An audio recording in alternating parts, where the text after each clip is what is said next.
So ayan nga guys, mga kaparot, nandito ako ngayon sa kahabaan ng kalsadang ito. Naghihintay ako ng masasakyan at ang sobrang init guys. So, sobrang init yan, ayan, nakita nyo ang init na yan. Sobrang init, ang tagal ng sasakyan dito guys. Kaya wala tayong masisilungan dito, mayroon naman tayo sa kabila. Kailangan pag nandiyan nga sa sakayan sa kabila, tatawid ka, sobrang init yan. So ayan muna ang aking videos ngayon mga kaparot. Nandito tayo sa kalagitnaan ng init. Ayan. At saka kahabaan ng kalsadang ito, naghihintay tayo ng ating masasakyan. Pauwi na tayo mga parot. May pinuntala akong isang transaction.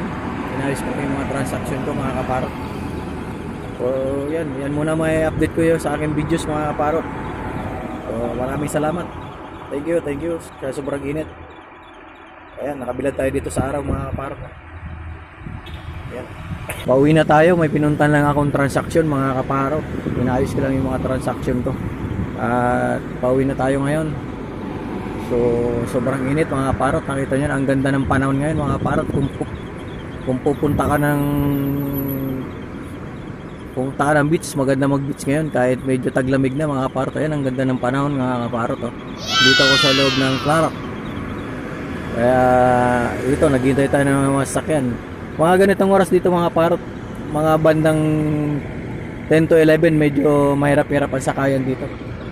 Kasi yung iba dito nakapasok na eh. Yung mga bali dumadaan na lang dito, mga pakaunting-kaunting pasahero. Kaya dito tayo naghihintay. Baka maya-maya pa makakasakay na ako. Mga ilang oras pa kaya ako makakasakay. Wala pa man lang dumaraan na sasakyan dito mga parot. Yan. Hintayin tayo ng sasakyan dahil sobrang init. Ayan. Ayan mga kaparot. Dito ako sa loob ng Clark. Ayun.